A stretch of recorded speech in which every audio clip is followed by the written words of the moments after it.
조갑제 TV 시청자 여러분 안녕하십니까. 2026년 1월 15일 오후 2시 46분입니다. 오전에 장동혁 국민의힘 대표가 최고위원 회의에서 한동훈 전 대표에 대한 윤리위의 제명 결정에 대해서 최종 결정을 내리지 않고 보류하고 한동훈 전 대표에게 재심의 기회를 주겠다고 이야기를 했습니다. 그러나 한동훈 전 대표는 어제 자신의 입장을 분명히 했습니다. 그러니까 장동혁 뜻대로 요식 행위만 수행하는 윤리위에는 재심 신청 안 한다고 하면서 상당히 여운을 남겼습니다. 그러면은 제명을 최고위에서 결정할 경우에는 어떻게 하겠느냐 하면은 이제 남은 게 가처분 신청을 하는 거죠. 뭐 제명 결의 무효 확인, 뭐 가처분 신청 뭐 이렇게 되겠는데 그게 그러면은 법원에서 받아들여지느냐 않느냐의 문제인데 저는 받아들여질 가능성이 충분하다고 생각합니다. 과거의 다른 사건과 명백히 다른 요소가 이번에 여러 개가 있습니다.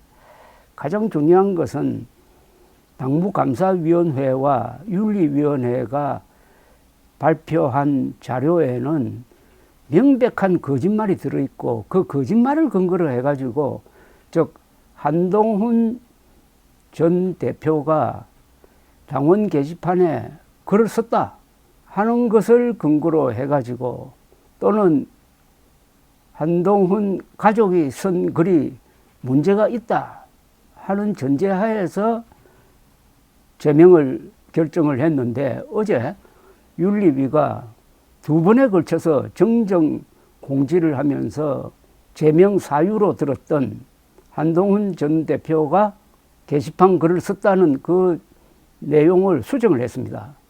그걸 확인하려면 수사가 필요하다 하면서 그 주장을 철회를 했습니다. 그러니까 가장 중요한 대목에 대해서 사실인지의 여부를 확인도 하지 않고 제명 결정을 먼저 해버리고 그 다음에 그것을 바로잡는 공지를 했으니까 이건 빼도 박도 못하는 가처분 인용의 사유가 된다고 저는 생각합니다.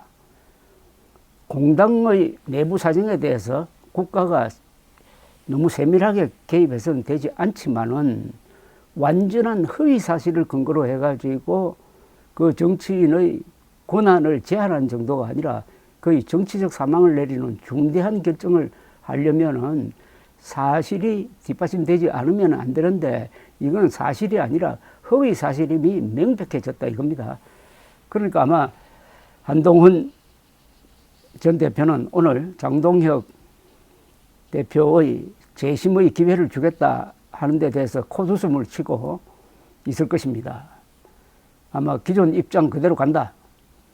뭐 그런 뜻이 있을 것이고 괄호하고는 당신들이 제명 결정을 했으니까 당신들이 제명 취소하는 게 더 빠르지 않느냐 이렇게 나올 것으로 보입니다. 그렇게 나올 수 있는 어떤 지지 기반이 만들어졌습니다. 우선 여론이 압도적으로 한동훈 표를 들고 장동혁 대표 측을 비판을 하고 있습니다. 거의 전 언론이 사설을 통해서 한동훈 전 대표 입장을 변호하고 장동혁 현 대표를 비판을 하고 있습니다. 이런 식으로 거의 모든 언론이 한쪽에 딱 쓴 것은 처음입니다. 이건 한쪽에 썼다는 말은 아니고 뜻은 중요한 뜻은 그 핵심은 사실과 법 편에 썼다고 봐도 되겠습니다. 장동혁의 행동이 사실에 맞지 않고 헌법 정신에도 부합하지 않는다는 이야기죠.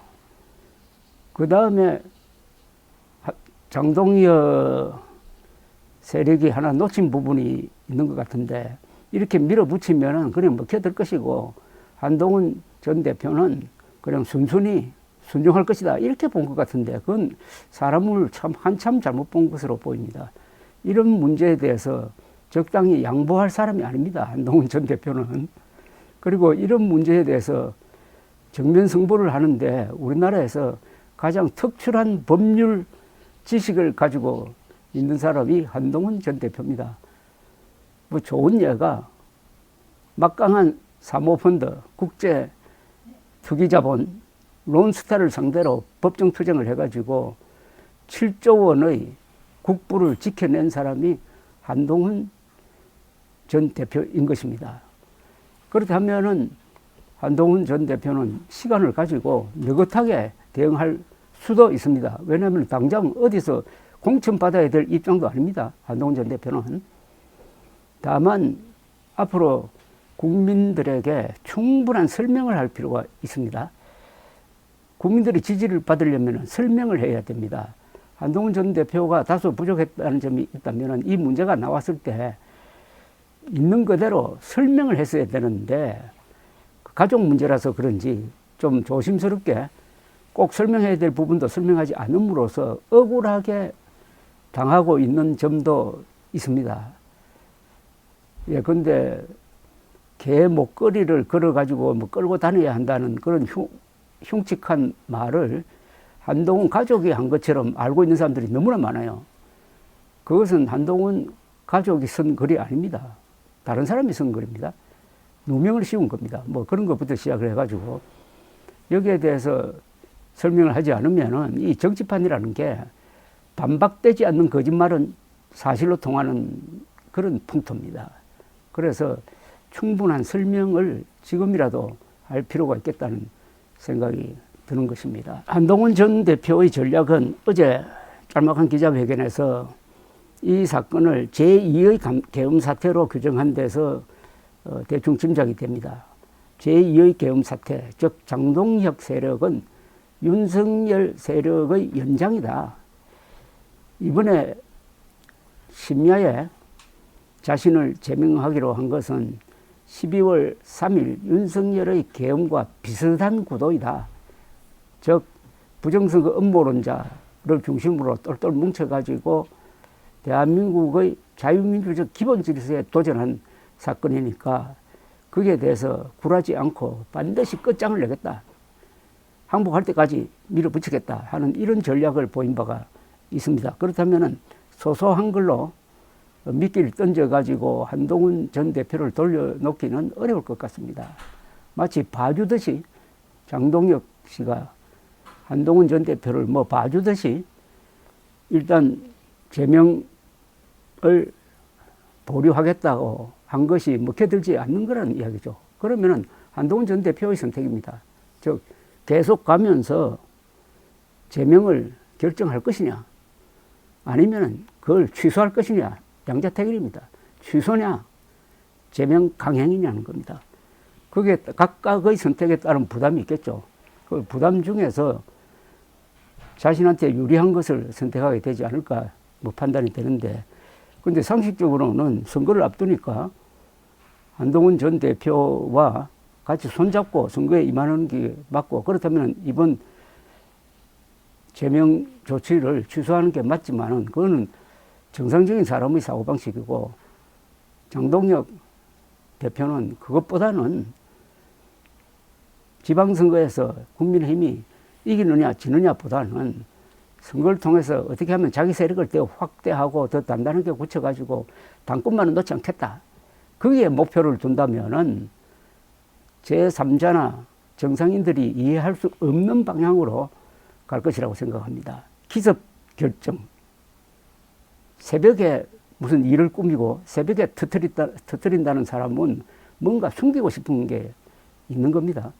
김일성이가 새벽에 남침했다고 하는 것을 보고 역시 상대를 타격 주기 위해서는 기습이 가장 좋은 방법이다라고 생각하는 사람이 있다면은 그 사람은 극우가 아니라 극자라고 봐야 되겠죠. 그래서 제가 극우 극자는 제일 친한 관계라고 이야기하고 있는 것입니다. 감사합니다.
네.